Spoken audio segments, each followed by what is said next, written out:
So why do a cleanse? I'm sure like me, you try to be healthy most of the time.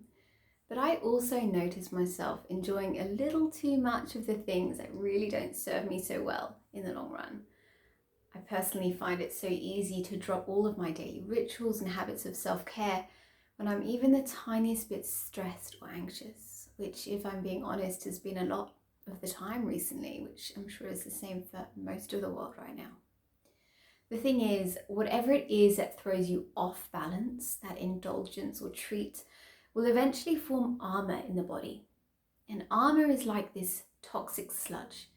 I know it sounds really gross. It's basically this sticky sludge that gets left over from anything that's undigested. And if you're eating or drinking for comfort, numbing, suppressing, or just overeating in general, you won't be digesting your food. When we're eating out of alignment with our true nature and the natural rhythms of the body, we kind of lose ourselves, Armor takes hold in your fatty tissues and the joint spaces. And before you know it, you're 5 kilos heavier and probably a lot more unhappy if you've had a really overindulgent winter, for example. So what can we do about it? In Ayurveda, we say, and in fact in other ancient traditions, they talk about this biannual cleansing to help reduce armor, to clear the body's channels of this toxic sludge, and to break the negative habits and their effect on the body. And so we begin to find this rhythm within and without. We find alignment with nature and the seasons, and we notice how our own cycles are influenced by our environment. Cleansing really gives us an opportunity to slow down enough to get a better sense of our own pace and our own rhythm.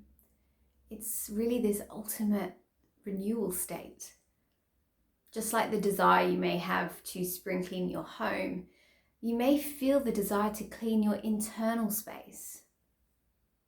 And yes, in order to cleanse, we do need to have some sort of discipline. But the qualities of spring and autumn naturally support what's needed. So here in the southern hemisphere, we're in spring. And in Ayurveda, we call this kapha season, and kapha is governed by earth and water. And in the body, it's really all about those mucous membranes and phlegm, which is why we see so many colds and flus around this time of year. And spring is really this time of abundance. We can start to see the growth of plants around us. It's like the weeds are calling us to eat them as the morning dew glimmers off their leaves. And as the weather really begins to warm, we can start to tolerate more physical activity and exercise, to start to really burn away anything that's accumulated during the colder months, when we tend to lean towards the heavier, more comforting foods. I suppose what I really love about seasonal cleansing is that it's simply an opportunity to reconnect.